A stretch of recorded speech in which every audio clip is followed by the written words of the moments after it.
Honourable Speaker, sir, I present the budget for the year 2022-23.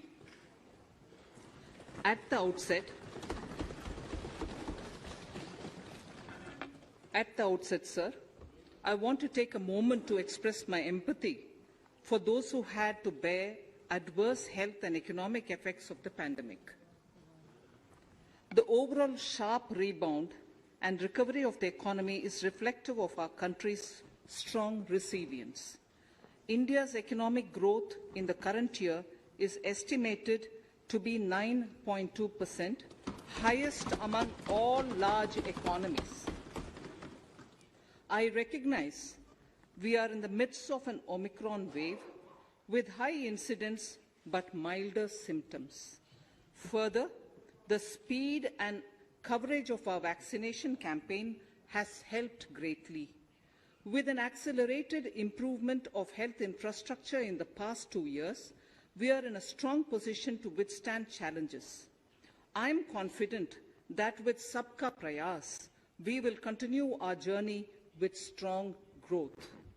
Honourable Speaker, we are marking Azadi Ka Amrit Mahotsav and have entered into Amrit Kal, the 25-year-long lead-up to India at 100. Honourable Prime Minister, in his Independence Day address, had set out the vision for India at 100. By achieving certain goals during Amrit Kal, our government aims to attain this vision. They are complementing the macroeconomic level growth focus with a microeconomic level all-inclusive welfare focus, promoting digital economy and fintech, technology-enabled development, energy transition and climate action, and relying on virtuous cycles starting from private investment with public capital investment, helping to crowd in private investment. Since 2014, our government's focus has been on empowerment of citizens, especially the poor and the marginalized. Measures have included programs that have provided housing, electricity, cooking gas, and access to water. We also have programs for ensuring financial inclusion and direct benefit transfers. We are committed to strengthening the abilities of the poor to tap all opportunities. Our government constantly strives to provide the necessary ecosystem for the middle classes, a vast and wide section which is populated across various middle-income brackets, to make use of the opportunities they so desire. This budget seeks to lay the foundation and give a blueprint to steer the economy over Amrit Kal of the next 25 years, from India at 75 to India at 100. It continues to build on the vision drawn in the budget of 21-22. Its fundamental tenets, which included transparency of financial statement and fiscal position, reflect the government's intent, strengths and challenges. This continues to guide us. The initiatives of the last year's budget have seen significant progress and have been provided with adequate allocations in this budget as well. The strengthening of health infrastructure, speedy implementation of the vaccination program, and the nationwide resilient response to the current wave of the pandemic are evident for all. The productivity-linked incentive in 14 sectors for achieving the vision of Atmanirbhar Bharat has received excellent response, with potential to create 60 lakh new jobs and an additional production of 30 lakh crore during next 5 years. Towards standardization and removal of overlapping compliances, crowdsourcing of suggestions and ground-level assessment of the impact with active involvement of citizens and businesses will be encouraged. A single window portal, Parivesh, for all green clearances was launched in 2018. It has been instrumental in reducing the time required for approvals significantly. The scope of this portal will be expanded to provide information to the applicants based on location of units. Information about specific approvals will be provided. It will enable application for all 4 approvals through a single form and tracking of the process through Centralized Processing Center Green, CPC Green. E-passports. The issuance of e-passports using embedded chip and futuristic technology will be rolled out in 22-23 to enhance the convenience for the citizens in their overseas travel. By the time of India at 100, nearly half our population is likely to be living in urban areas. To prepare for this, orderly urban development is of critical importance. This will help realize the country's economic potential, including livelihood scale. A battery swapping policy will be brought out, and interoperability standards will be formulated.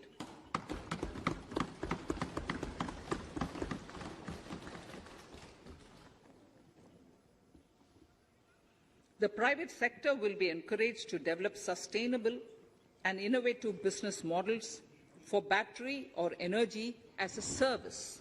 This will improve efficiency in the EV ecosystem. Efficient use of land resources is a strong imperative. States will be encouraged to adopt unique land parcel identification number to facilitate IT-based management of records.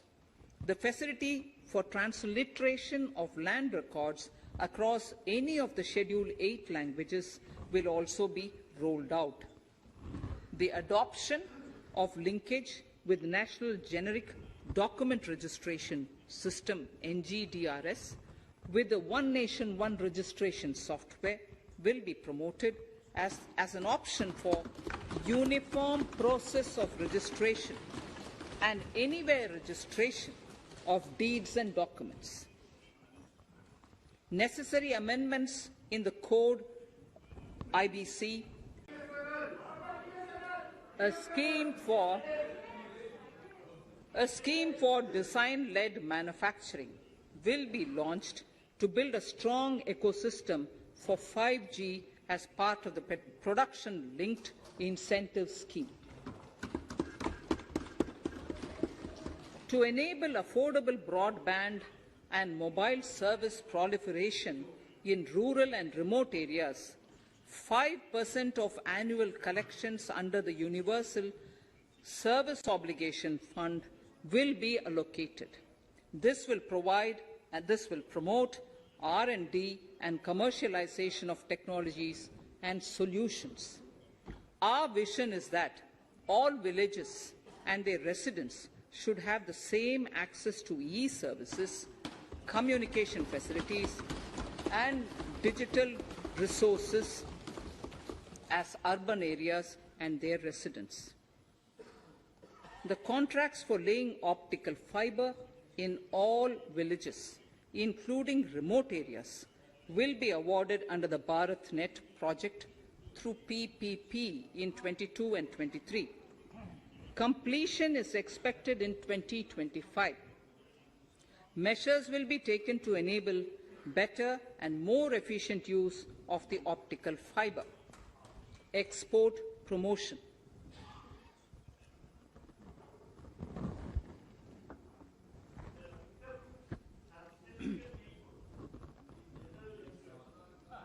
The Special Economic Zones Act will be replaced with a new legislation that will enable the states to become partners in development of enterprise and service hubs.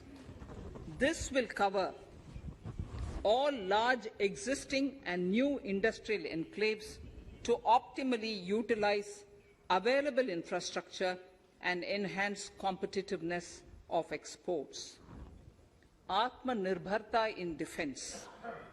Our government is committed to reducing imports and promoting Atmanirbharta in equipment for the armed forces.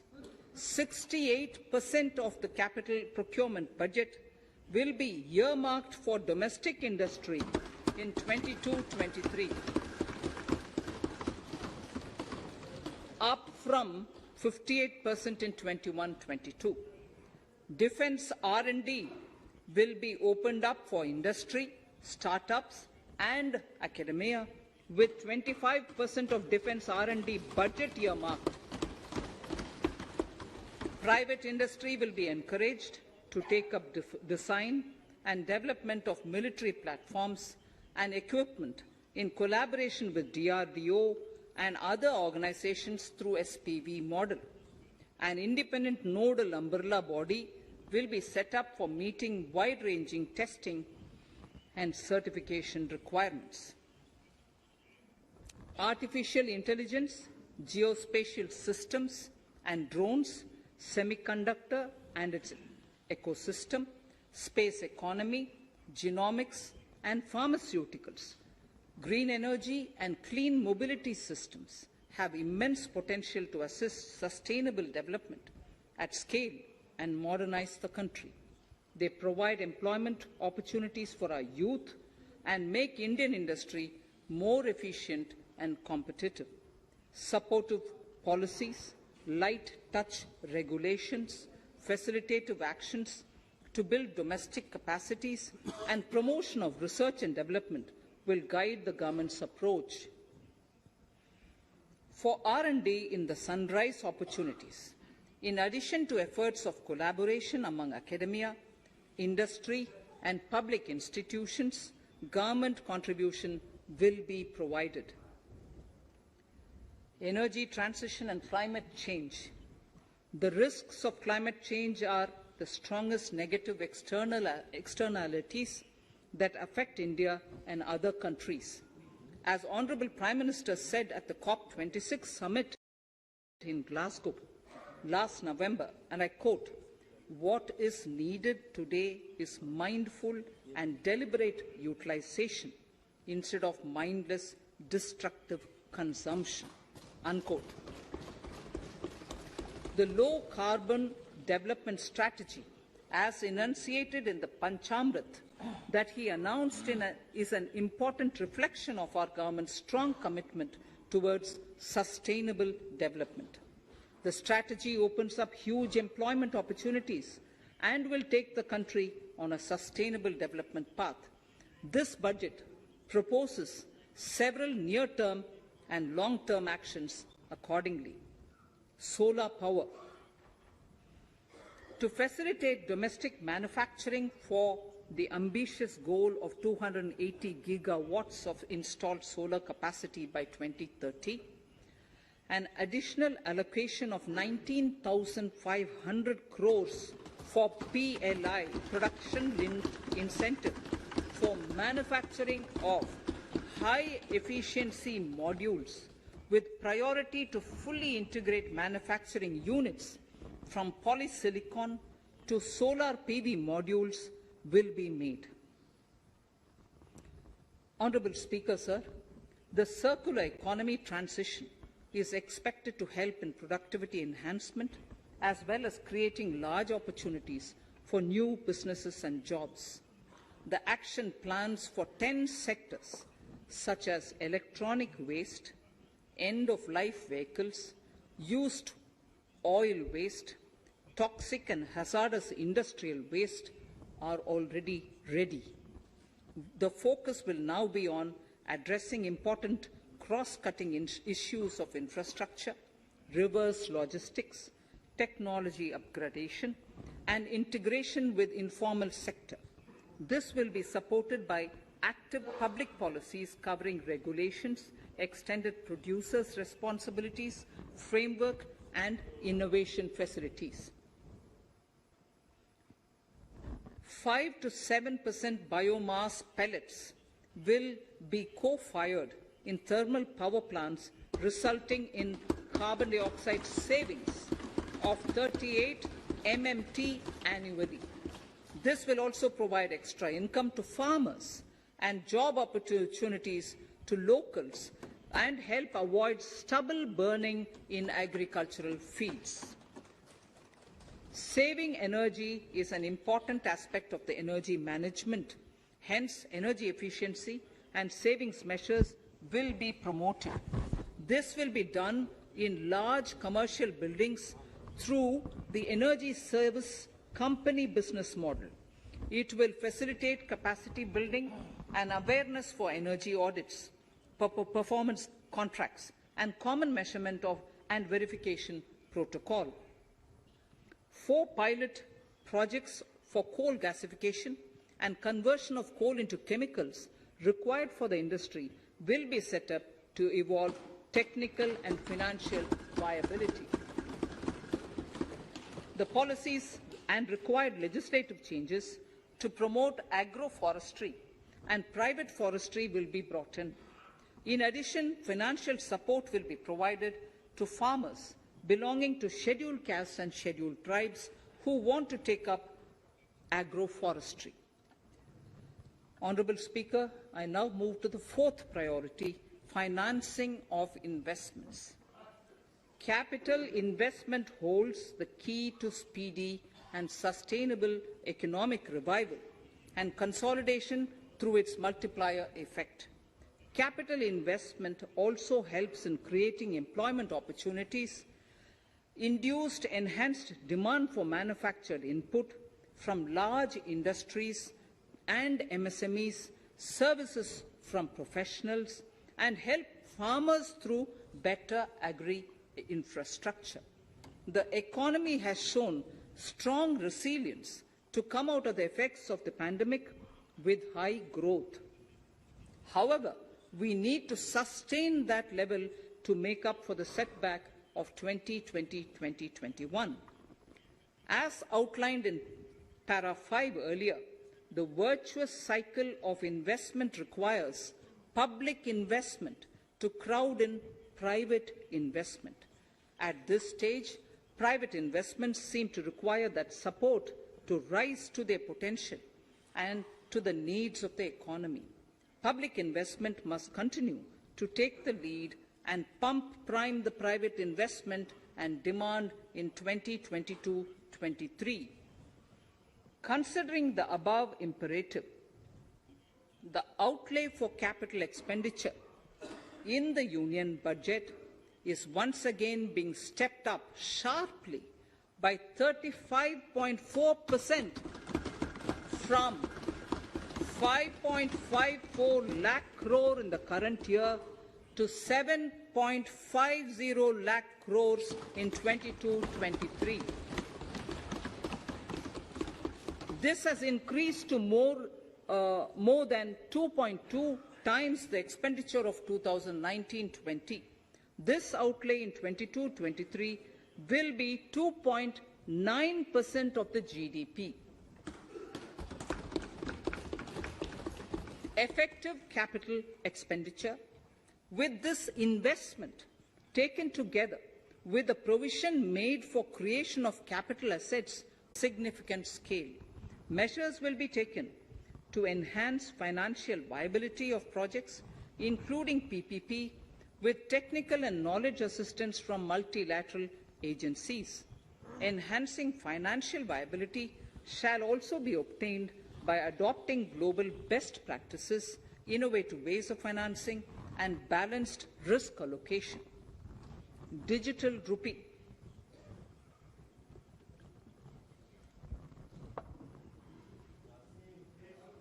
Introduction of a central bank digital currency will give a big boost to digital economy.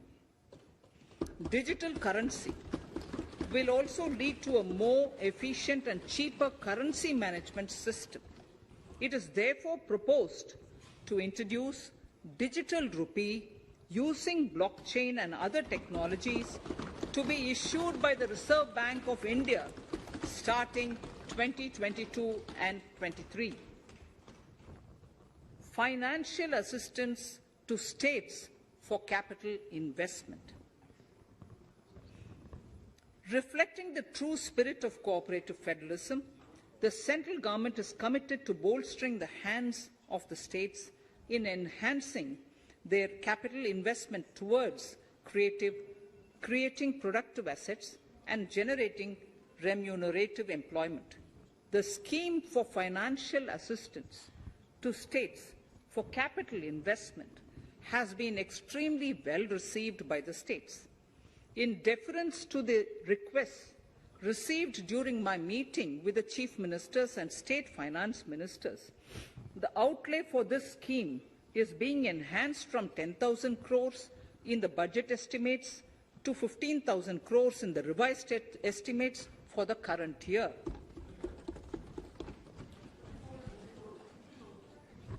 For 22-23,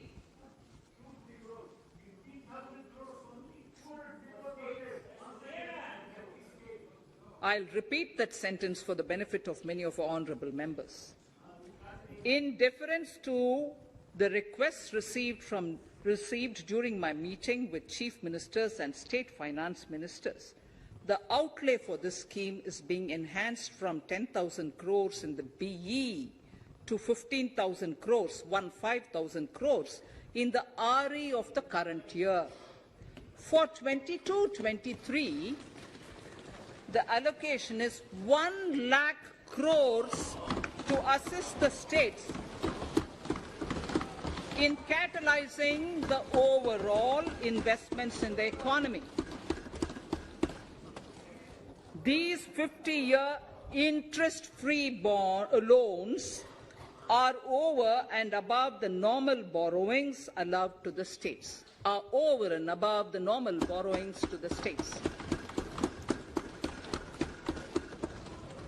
This allocation will be used for PM Gati Shakti related and other productive capital investments of the states.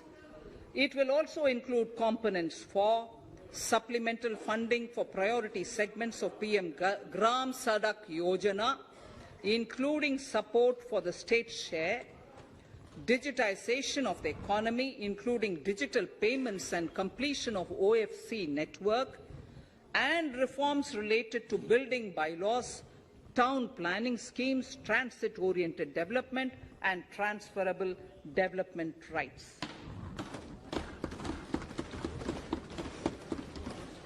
In 22-23, in accordance with the recommendations of the 15th Finance Commission, the states will be allowed a fiscal deficit of 4% of the GSDP, of which 0.5% will be tied to power sector reforms, for which the conditions have already been communicated in 21-22. Fiscal management. As against a total expenditure of 34.83 lakh crores of rupees projected in the BE 21-22, the revised estimate is 37.70 lakh crores. The revised estimate of capital expenditure is 6.3 lakh crores of rupees. This includes an amount of 51,971 crores towards settlement of outstanding guaranteed liabilities of Air India and its other sundry commitments. Coming to the budget estimates, Honourable Speaker, sir, the total expenditure in 22-23 is estimated at 39.45 lakh crores, while the total receipts other than borrowings are estimated at 22.84 lakh crores of rupees.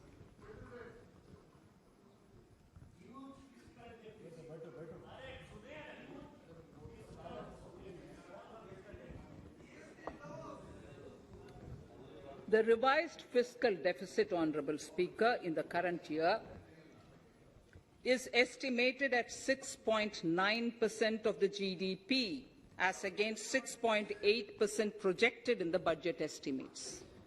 The fiscal deficit is in 22-23 is estimated at 6.4% of the GDP, which is consistent with the broad path of the fiscal consolidation announced by me last year to reach a fiscal deficit level below 4.5% by 25-26.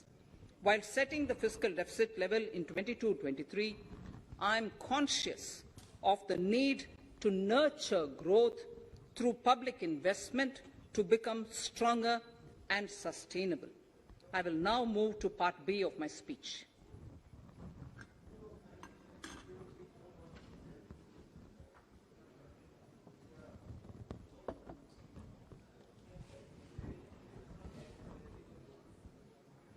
Direct tax. Honourable Speaker, sir, I take this opportunity to thank all the taxpayers of our country who have contributed immensely and strengthened the hands of the government in helping their fellow citizens in this hour of need. So I have brought in a little verse from the Mahabharata. I won't spend more time reading because I would like the speech to get enough time. However, the substance of it is the king must make arrangements for yoga kshema, which is the welfare of the populace, by way of abandoning any laxity and by governing the state in line with dharma, along with collecting taxes which are in consonance with dharma. This is Mahabharata Shanti Parva Adhyaya, Shloka 11 from 72. Drawing wisdom from our ancient texts, we continue on the path to progress. The proposals in this budget, while continuing with our declared policy of stable and predictable tax regime, intend to bring more reforms that will take ahead our vision to establish a trustworthy tax regime. This will further simplify the tax system, promote voluntary compliance by taxpayers, and reduce litigation. Introducing new updated return. India is growing at an accelerated pace and people are undertaking multiple financial transactions. The Income Tax Department has established a robust framework of reporting of taxpayers' transactions. In this context, some taxpayers may realize that they have committed omissions or mistakes in correctly estimating their income for tax payment. To provide an opportunity to correct such errors, I am proposing a new provision permitting taxpayers to file an updated return on payment of additional tax. This updated return can be filed within 2 years from the end of the relevant assessment year.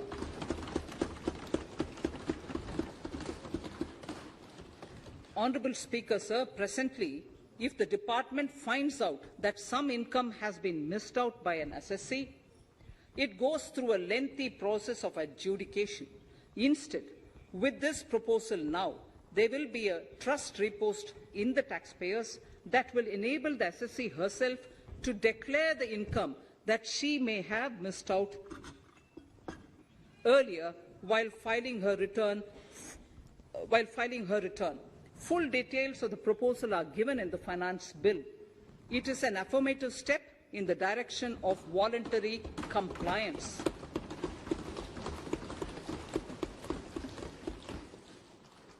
Reduced alternative minimum tax rate and surcharge for co-operatives. Currently, cooperative societies are required to pay alternate minimum tax at the rate of 18 and 1.5%. However, companies pay the same rate, which is the alternate minimum tax, at the rate of 15%. To provide a level playing field between cooperative societies and companies, I propose to reduce this rate for the cooperative societies also to 15%. Honourable Speaker, sir, I also propose to reduce the surcharge on cooperative societies from the present 12% to 7% for those having total income of more than 1 crore and up to 10 crores. This would help in enhancing income of cooperative societies and its members who are mostly from the rural and from farming communities. Tax relief to persons with disability. The parent or guardian of a differently abled person can take an insurance scheme for such person. The present law provides for deduction to the parent or guardian only if the lump sum payment or annuity is available to the differently abled person on the death of the subscriber, that is the parent or the guardian. There could be situations where the differently abled dependent may need payment of annuity or lump sum amount even during the lifetime of their parent or guardian. I propose thus to allow the payment of annuity and lump sum amount to the differently abled dependent during the lifetime of the parent and guardians, that is, parent or guardians, attaining the age of 60 years. Parity between employees of the state and central governments. At present, the central government contributes 14% of the salary of its employee to the National Pension System, NPS, Tier 1. This is allowed as a deduction in computing the income of the employee. However, such deduction is allowed only to the extent of 10% of the salary in case of employees of the state governments. To provide equal treatment to both central and state government employees, I propose to increase the tax deduction limit from 10% to 14% on employers' contribution to the MPS account of state government employees as well. This would help in enhancing the social security benefits of the state government employees and bring them at par with central government employees. TDS on payment made in relation to transfer of virtual digital asset at the rate of 1% of such consideration above a monetary threshold. Gift of virtual digital asset is also proposed to be taxed in the hands of the recipient.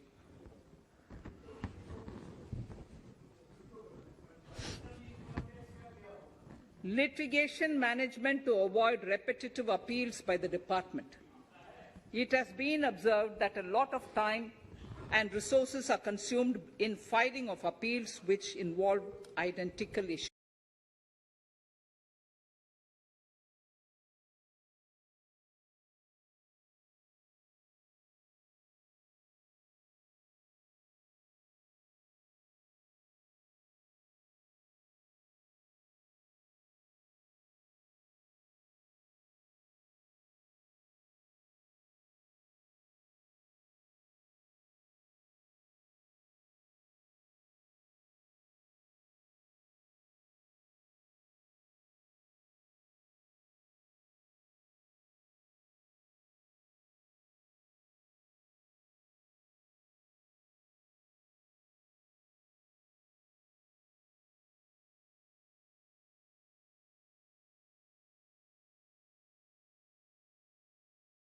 Do you think are your team's chances in the cup? We're here to win.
Taking forward our policy of sound litigation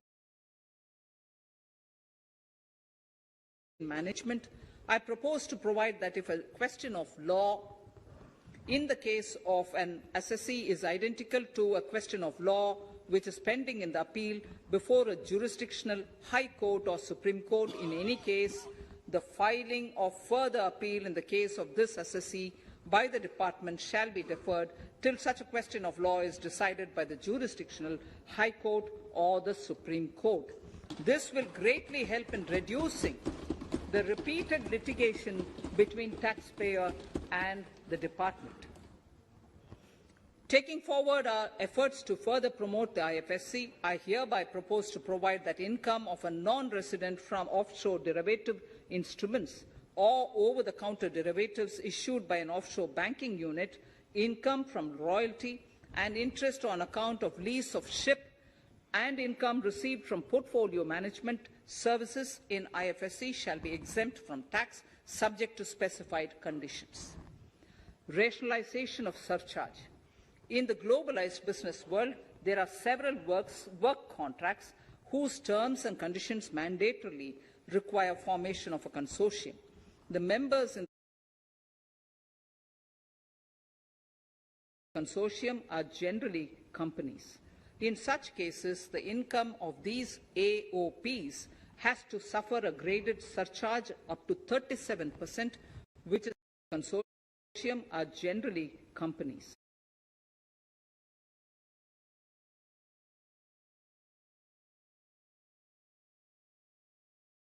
In such cases, the income of these AOPs has to suffer a graded surcharge up to 37%.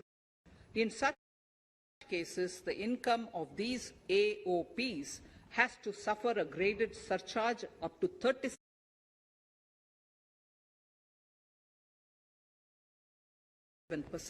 which is a lot more than surcharge on the individual companies. 7%, which is a lot more than surcharge on the individual companies. Accordingly, I propose to cap the surcharge of these AOPs at 15%, 15%.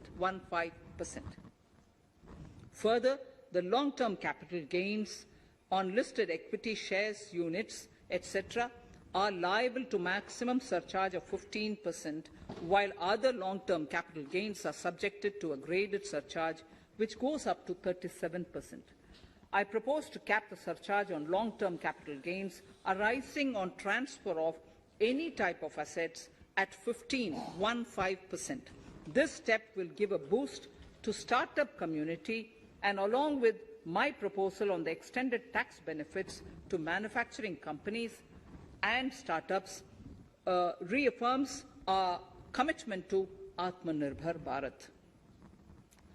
Clarification in relation to health and education cess as business expenditure. The income tax is not an allowable expenditure for computation of business income. This includes tax as well as surcharges. The health and education cess is imposed as an additional surcharge on the taxpayer for funding specific government welfare programs. However, some courts have allowed health and education cess as business expenditure, which is against the legislative intent. To reiterate the legislative intent, I propose to clarify that any surcharge or cess on income and profits is not allowable as business expenditure. Deterrence against tax evasion. Honourable Speaker, sir, presently there is ambiguity regarding set-off, facilitation, and with only risk-based checks. This will ease doing business by SEZ units considerably. This reform shall be implemented by 30th September 2022. Customs reforms and duty rate changes. Customs administration has reinvented itself over the years through liberalized procedures and infusion of technology. Faceless customs has been fully established. During COVID-19 pandemic, customs formation have done exceptional frontline work against all odds, displaying agility and purpose. Customs reforms have played a very vital role in domestic capacity creation, providing level playing field to our MSMEs, easing the raw material supply side constraints, enhancing ease of doing business, and being an enabler to other policy initiatives such as PLI and phased manufacturing plans. My proposal on customs side are aligned to these objectives. Project imports and capital goods. National Capital Goods Policy 2016 aims at doubling the production of capital goods by 2025.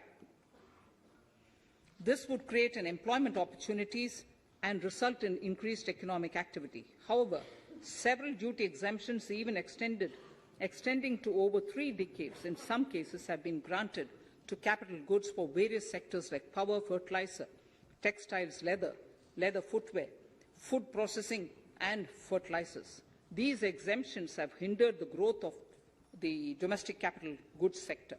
Similarly, project import duty concessions have also deprived the local producers of a level playing field in areas like coal mining projects, power generation, transmission or distribution projects, railway and metro projects. Our experience suggests that reasonable tariffs are conducive to the growth of domestic industry and make in India without significantly impacting the cost of essential imports. Accordingly, Honourable Speaker, Sir, it is proposed to phase out the concessional rates in capital goods and project imports gradually and apply a moderate tariff of 7.5%. Certain exemptions for advanced machineries that are not manufactured within the country shall continue. A few exemptions are being introduced on inputs like specialized castings, ball screw, and linear motion guide to encourage domestic manufacturing of capital goods. In the last 2 budgets, we have rationalized several customs exemptions. We have once again carried out an extensive consultation, including by crowdsourcing. As a result of these consultations, more than 350 exemption entries are proposed to be gradually phased out. These include exemptions on certain agricultural produce,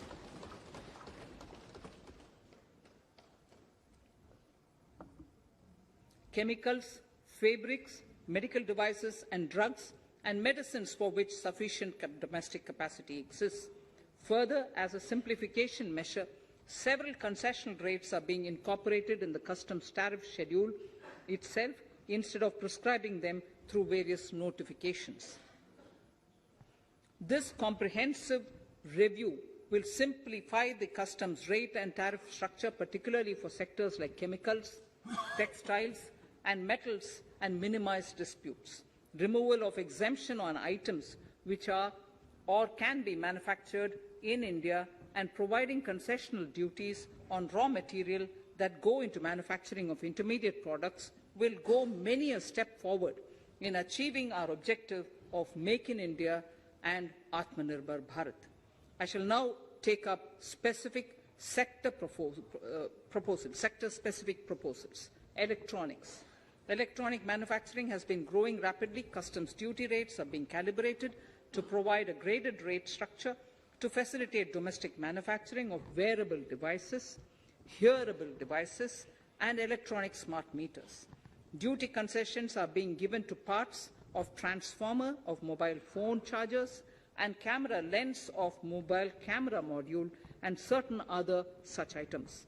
This will enable domestic manufacturing of high-growth electronic items.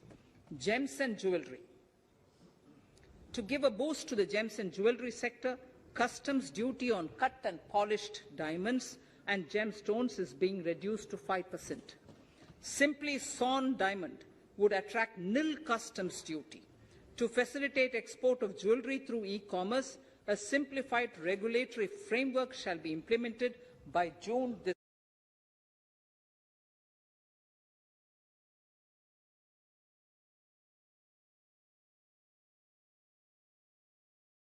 year. To disincentivize import of undervalued imitation jewellery, the customs duty on imitation jewellery is being prescribed in a manner that a duty of at least 400 rupees per kg is paid on its import. Chemicals. Customs duty on certain critical chemicals, namely methanol, acetic acid, and heavy feedstocks for petroleum refining are being reduced, while duty is being raised on sodium cyanide, for which adequate capacity in the domestic arena exists. These changes will help in enhancing domestic value addition. MSMEs. Duty on umbrellas is being raised to 20%. Exemption to parts of umbrellas is being withdrawn.